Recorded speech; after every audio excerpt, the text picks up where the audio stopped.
50 سال عمر ہے، وہ قرآن غلط پڑھتا ہے، اس میں تکبر اتنا ہے کہ وہ اپنی اصلاح کرنے کے لیے تیار نہیں۔ ایک بندے کو نماز کا طریقہ نہیں آتا، نماز کا ترجمہ نہیں آتا، اس کو اسلام کے بارے میں علم نہیں ہے، لیکن وہ کہتا ہے اگر میں اس سے پوچھ لوں میں تو جھک جاؤں گا۔ اور ہمارے اندر صرف ایک ہی تڑپ ہے، ہمارے دلوں کے اندر ایک ہی تڑپ اور ایک ہی خواہش ہے، وہ یہ ہے کہ یہ اگر 3 کروڑ کا مالک ہے میں 5 کروڑ کا مالک بن جاؤں، اگر اس کے پاس اتنی دولت ہے میرے پاس اتنی دولت اکٹھی ہو جائے۔ شریعت نے آپ کو حلال کاروبار سے منع نہیں کیا میرے پیارے بھائیوں، آپ تجارت کیجئے، کاروبار کیجئے، لیکن دنیا کے اندر اتنا مست و مگن ہو جانا،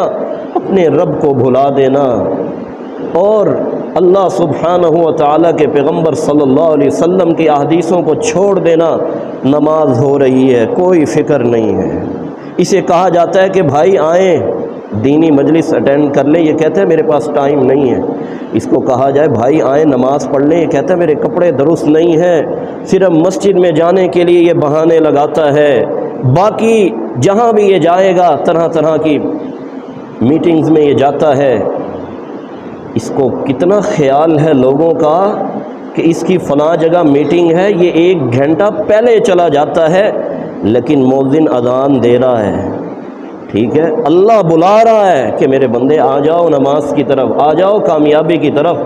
لیکن یہ کیسا بد نصیب انسان ہے، یہ لوگوں کی بات کے اوپر لبیک کہتا ہے، لیکن اس کا رب اس کو بلا رہا ہے، اس کو اتنی توفیق نہیں ہے کہ میں مسجد میں آ کے نماز پڑھ لوں۔ یہ چند دن کی زندگی ہے، یہ تمام چیزیں یہاں رہ جائیں گی،